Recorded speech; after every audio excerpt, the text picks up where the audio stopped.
తెలుగు రాష్ట్రాల్లో వచ్చిన భూకంపం మధ్యస్థాయికి చెందింది. పాండిచ్చేరిలోని సెంట్రల్ యూనివర్సిటీ, ఎస్వి యూనివర్సిటీ ప్రొఫెసర్లు ఈ విషయాన్ని స్పష్టం చేశారు.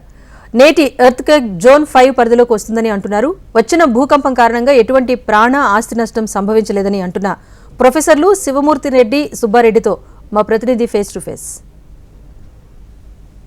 అంటే ప్రస్తుతం మనం ఆ రిటైర్డ్ ప్రొఫెసర్ శివమూర్తి రెడ్డి గారి దగ్గర ఉన్నాము. భూమి ఎందుకు కంపిస్తుంది, ఎందుకు ఇలాంటి భయాందోళనలకు ప్రజలు భయాందోళనకు గురవుతారు, ఏంటి అనే విషయాన్ని తెలుసుకునేటువంటి ప్రయత్నం మనం చేద్దాం. Sir, good morning sir. ఇవాళ తెలుగు రాష్ట్రాల్లో మనం చూసుకున్నట్టయితే భూమి కంపించినట్లు పెద్ద ఎత్తున వార్తలు కూడా వచ్చాయి. అక్కడ ఉన్నటువంటి ప్రజలందరూ కూడా భయభ్రాంతులతో కూడా బయటకు పరుగులు తీశారు. అంటే ఎందుకు ఈ విధంగా జరుగుతుంది? రెక్టార్ స్కేల్ మీద కూడా మనం చూసుకుంటే 5.3గా కూడా నమోదైంది. నేను కూడా పొద్దున వార్తల్లో చూశానండి.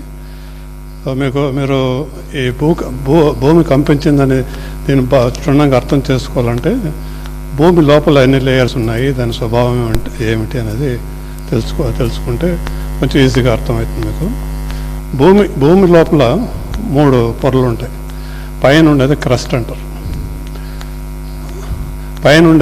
అని అంటారు.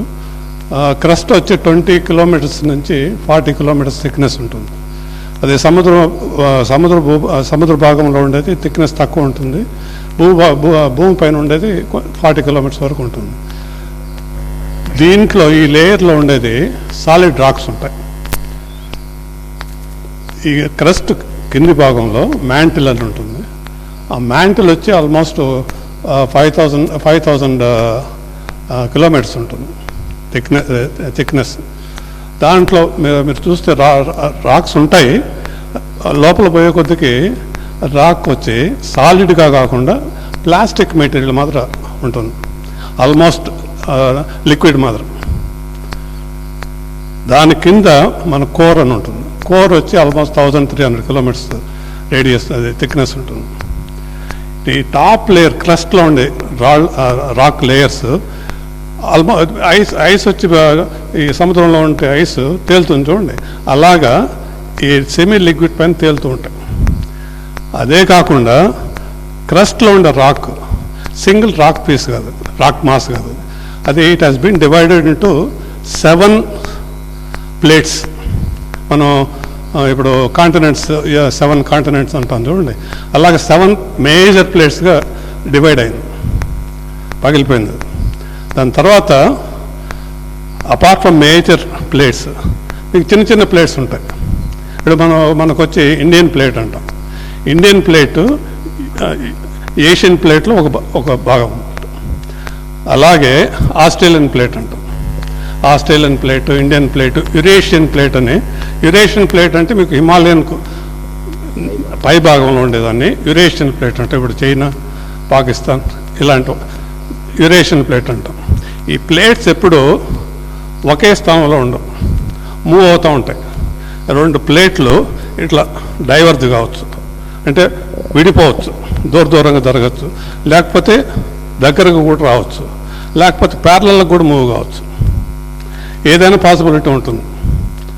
సో 2 ప్లేట్లు ఆపోజిట్ డైరెక్షన్లో మూవ్ అయినాయంటే టచ్ అయ్యి ఫర్దర్గా టచ్ అయ్యేటప్పుడు ప్రెషర్ బిల్డప్ అవుతుంది.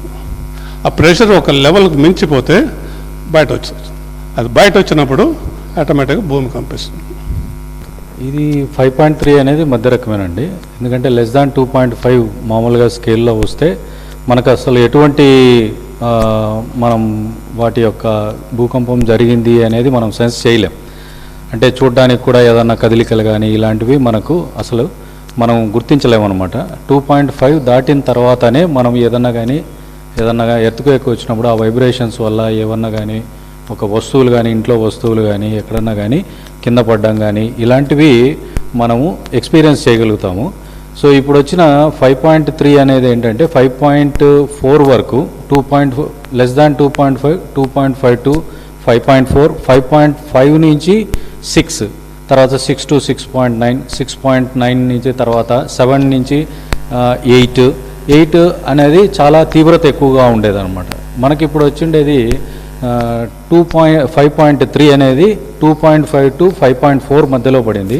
సో దీనివల్ల ఏంటంటే చాలా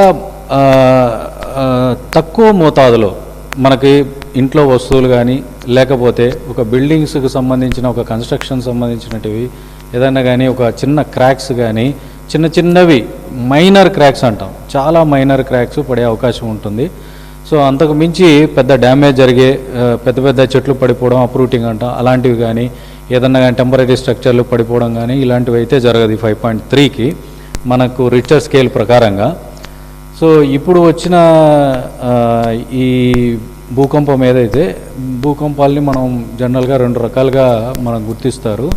ఒకటి టెక్టానిక్, నాన్ టెక్టానిక్ అంటారండి. ఈ టెక్టానిక్ అనేది ఏంటంటే కింద భూమి లోపల ఉన్న పొరల్ని టెక్టానిక్ ప్లేట్స్ అంటారు. ఆ ప్లేట్స్ ఏమవుతాయంటే అవి ఎప్పుడు కూడా ఒక స్థిరంగా ఉండవు, అవి కదులుతూ ఉంటాయి. ఎందుకంటే ఆ టెక్టానిక్ ప్లేట్స్ అనేది ఇందాక సార్ చెప్పినట్టు మ్యాంటిల్ మెటీరియల్ అనేది విస్కస్ మెటీరియల్, దాని మీద తేలుతూ ఉంటాయి అనమాట. Floating on the mantle material అని అంటాం.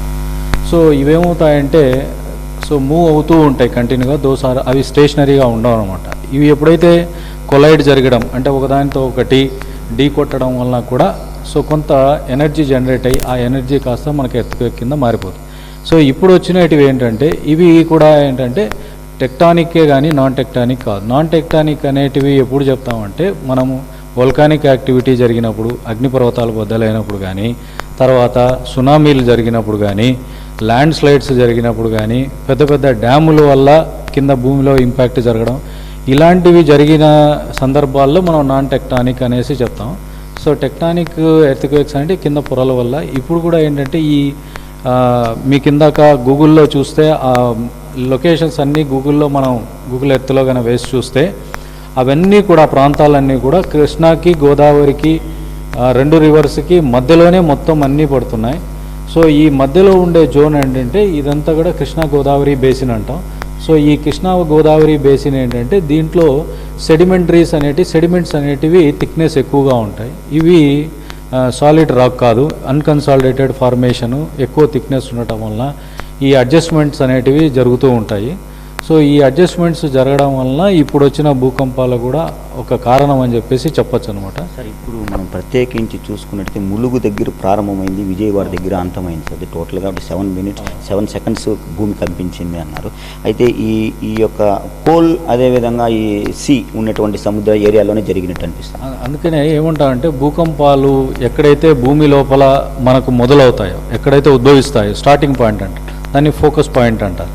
సో అవి ఆ ఎర్త్క్వేక్స్ యొక్క వేవ్స్ పైకి ఎగ్జాక్ట్గా వర్టికల్గా మనకు రీచ్ అయితే దాన్ని ఎపీ సెంటర్ అంటారు అనమాట. సో మనకు ఎర్త్క్వేక్స్ ఏంటంటే ఆ వేవ్స్ 3 రకాలుగా మనం చెప్పుకుంటాము. ఒకటి పీ వేవ్లు, ఎస్ వేవ్, తర్వాత సర్ఫేస్ వేవ్స్ అని 3 రకాలు చెప్తాం. సో పీ వేవ్స్ ఏంటంటే ఫస్ట్ అవి వెరీ ఫాస్ట్ అనమాట. సో మోర్ దాన్ 8 km/s తోటి ట్రావెల్ అవుతూ ఉంటాయి. అవి సర్ఫేస్ పైకి ఫస్ట్ రీచ్ అయ్యే వేవ్స్ అనమాట.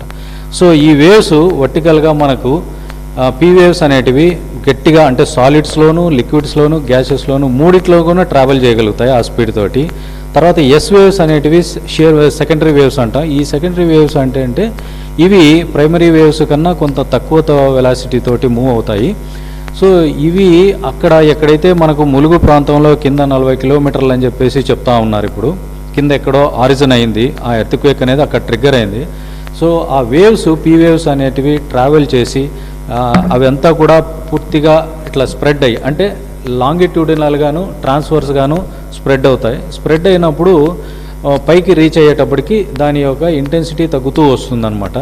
సో ఇక్కడ కింద అన్కన్సాలిడేటెడ్ ఫార్మేషన్ ఉండటం వల్ల సో అక్కడ ఏంటంటే ఇట్స్ నాట్ సాలిడ్, అన్కన్సాలిడేటెడ్ ఫార్మేషన్స్లో ఉండటం వలన మనకు అది కొద్దిగా దాని యొక్క వెలాసిటీ అనేది తగ్గడానికి ఆస్కారమైంది. ఒకవేళ అలా కాకుండా ఉంటే ఇంకా డ్యామేజ్ ఇంకా కొంచెం రిక్టర్ స్కేల్లో 5.5 కన్నా 6+ వచ్చేదానికి అవకాశం ఉంటుందన్నమాట. అంటే ఈ 5వ జోన్గా కూడా గుర్తించినటువంటి ప్రాంతాల్లోని ఈ యొక్క ఎర్త్క్వేక్ అనేది ఉంది. 2వ జోన్లో ఉన్నటువంటి చిత్తూరు కావచ్చు, కర్నూలు కావచ్చు, ఈ యొక్క రాయలసీమ రీజన్ వ్యాప్తంగా తీసుకుంటే ఈ యొక్క ప్రమాదం చాలా తక్కువ సంఖ్యలో ఉంటుందనేటువంటిది ప్రొఫెసర్లు చెప్పేటువంటి పరిస్థితి. కెమెరామెన్ సుబ్బుతో జేజీరామ్, HM TV, తిరుపతి.